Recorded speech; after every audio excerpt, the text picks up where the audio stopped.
In the name of the risen Lord, amen. Please be seated. So, what's next? This is the obvious question the disciples would have asked. We saw and participated in your ministry. We saw and ran from you and your death, not our finest hour. We were convinced of your resurrection. The burning post-resurrection question would have been, what now? Do we again go with you to preach, to teach, and to heal? Do we go to Jerusalem with you and show everyone that you're alive? Do we go to Pilate and Herod and the Sanhedrin to prove that no one can kill you?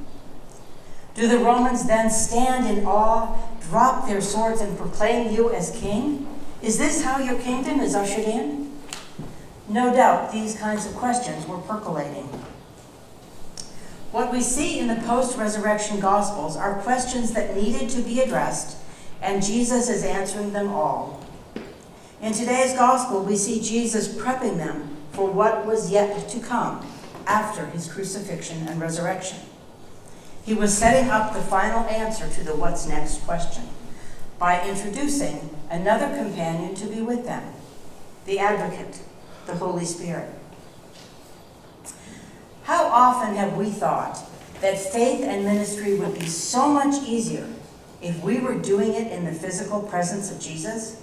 I mean, he would be right there in the flesh to encourage and guide us. He would have explained so much to us and we would have understood, we think. But remember, we experience Christianity and Jesus after 2,000 years of experience under our belts. We have many refined theologies that inform us. We have increased knowledge. It is far easier now looking through the window of history. We have tremendous advantages over those who accompanied him. We know the story of Pentecost. We have felt the breath of the Spirit. They had not. They were in fear for their lives. They saw the brutal crucifixion. We have not. No, as disciples today, we have it much, much easier. In his last days before the ascension, Jesus breathed the Holy Spirit on them. You can read this in John's Gospel, chapter 20. What were they supposed to do with this? Jesus left them with a call and a task, to serve and to preach. And they were to preach the good news and point to the resurrection. The risen Lord sends us out to continue the resurrection. To continue the resurrection is God's dream for us. We are to point to the resurrection all around us, to bear witness to it. If we look closely, we can see seeds of resurrection planted all around us. I know. You're asking, so where are they? The world is smothering in such gloom and despair. How can any of our small efforts, any of our small ministries plant seeds of resurrection? How do we start? Well, we start at the beginning, responding to our call to be a resurrected people. That means we start by saying yes. God has a job and a call for each of us, and you are the only person who can answer your call. If you don't do you, your work will never be done. Your call will never be fulfilled. Those you were supposed to serve will wait an eternity for the help that you were supposed to give them. Yes, I know someone else may help along, but what you specifically were meant to do will go undone, and it does seem overwhelming.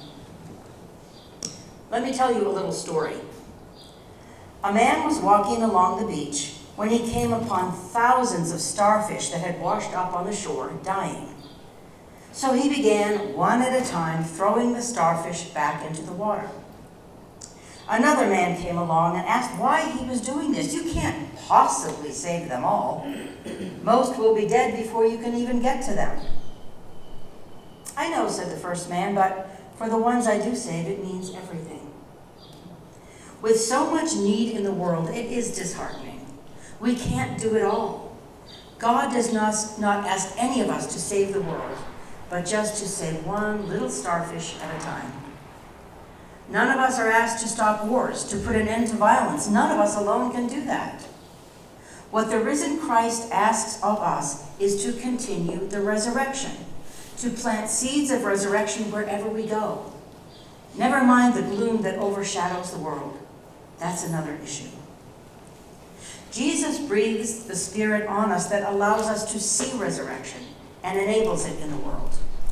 And this is a stunning bit of trust that God has placed in us to continue the resurrection. We must allow ourselves to be shaped by God's relentless love so we can plant seeds of resurrection as we pass. We see horrible things, like mass shootings, and we wonder, where is the resurrection in that?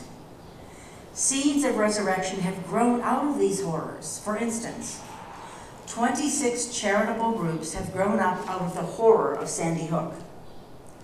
The Rebel Project was started by 2 students from Columbine to give support to victims of gun violence. The Kashka Foundation for Safe Schools was started by a survivor of the Virginia Tech massacre, and the list goes on. This in no way excuses or justifies these horrors, but they do show the hope of resurrection. And resurrection can be excruciatingly hard to get to because we have to go through crucifixion first. Last week, I attended a panel discussion at St. John's, Norwood on Project Rosanna. We co-sponsored this event. The project is named for a 9-year-old Palestinian girl named Rosanna. Rosanna fell from the 9th floor window of her home on the West Bank and was barely alive when she landed. It was a horrible tragedy. Her mother called an ambulance, and when the driver tried to take Rosanna to a Palestinian hospital, her mother refused. Instead, she insisted that the child be taken to an Israeli hospital only a few miles away, but across the border. The ambulance driver finally relented, and after some discussion at the border, the child was taken into Jerusalem to a world-class hospital, Hadassah University Medical Center. Against all odds, the child was saved, and she is now a healthy teenager. This in itself is a resurrection story, but it doesn't end there. This event highlighted that Palestinian hospitals are understaffed and under-equipped. This has led to so many good things. There are now over 1,000 Israelis and Palestinians who serve as drivers to get Palestinians across the border into Israel for medical care. It has led to Palestinian doctors being trained at Israeli hospitals with the latest equipment and techniques. They can then go back to Palestine much better trained. There has been a push to get more and better equipment to Palestinian hospitals. Again, the list goes on. This deadly event, instead, has become a source of hope and a source of healing. It has become a seed of resurrection. You may not realize this, but your own efforts here have produced seeds of resurrection as well. Let me tell you about one. One of the homeless men that I've known and cared for on Sunday mornings for years, cared for in your name, has had a great development. After 3 years sleeping on concrete, he finally got a home. He's now waking up in an actual bed. His aches and pains are diminishing. Thinking that once he was housed, I would never see him again, I was surprised to see him on the street early on a recent Sunday. He was sitting on a bench speaking to a young man that I'd never seen before, a newcomer to homelessness. Before he saw me, I overheard part of the conversation. He was encouraging this newcomer. He was offering pastoral care. This was stunning. When he saw me, he introduced me to the young man. And you know what that young man said? He said that his conversations with Jose had helped him to find God on the street when he was in despair. Now he had hope. Jose, once totally hopeless and in dire need, was planting seeds of resurrection. He had become a pastor to someone else. And you did this. This has all come about because of the support you give to the street ministry, both financially and as a part of one of the teams that go out. You are planting seeds of resurrection all around you by your generosity. What you do shows who your God is. And who your God is shapes who you are. We are continuously in the season of resurrection. Christ calls us to be a resurrected people.